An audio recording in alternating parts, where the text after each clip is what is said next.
दादा मारिदेला नाबालक पुतुरा को मृतदेह टांकी भितर उद्धार।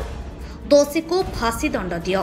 गत 15 तारिख डेलेंगा ब्लॉक अंतर्गत सुजनपुर ग्राम पंचायतर रतनपुर गाँवर नाबालक आशीर्वाद साहू निखोज थिबा बेले आज सेही ग्रामर निछाटिया घर निकट टांकी भितर मिली मृतदेह।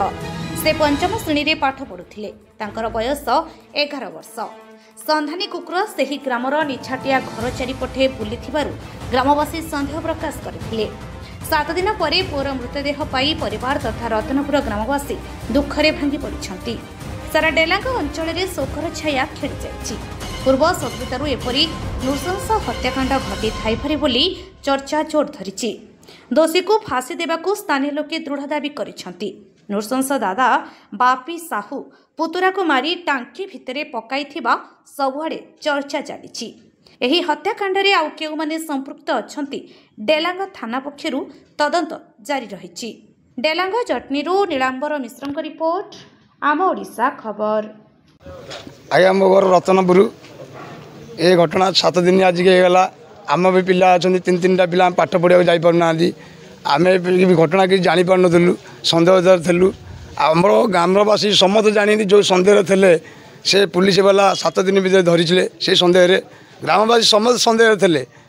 आमे भी से पिला को से दिन देखीलु। से जो पिला हजिला से दिन सी भी गैप पिला गैप 4 दिन पर जो कुकुरा आसिले बेले कुकुर लगे से पिला भी आज कुआड़ था आसिक पहुँचले। पुलिस वाला धरिकी नेले। पुणी राति आम शुणा पड़े छाड़देले। तापर 7 दिन बीतीगला आम राति शोचु। हठात घर सब गाँ गहली डाकिले आमको कहले से पिला को टांकी पकईकि मारी देती। आम आस राति 3टार बुलुचु गाँव में। आज्ञा ये दोषी की फांसी दि जाऊ। फांसी देले आम ग्रामवासी शांति।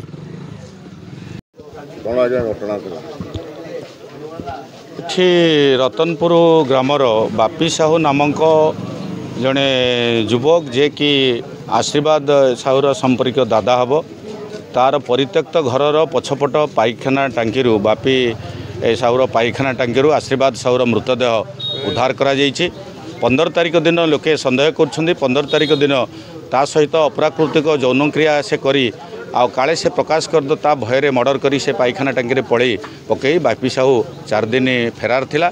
जो दिन संधानी कुकुर आसला 18 तारिख दिन से दिन पुलिस ता घरे पुलिस कुकुर ता घर चारिपटे बुली सन्देह कर लोकंर सन्देह आहरी दृढ़ीभूत होती। तेणु बापी साहू एथिरे एकुटिया अच्छी ना ता सहित अन्य माने किए अच्छा सेटा तुरंत तदंत सापेक्ष आईटा को तुरंत फास्ट ट्रैक कोर्ट रे विचार करी शीघ्र राय प्रकाश करा जाऊ। से जो माने एतरे संपृक्त तांकु यथा शीघ्र तार तदंत प्रक्रिया शेष करी काल विलंब न करी सेमानकु फांसी दिया जाऊ। ये होची आम डेलांगवासी दाबी।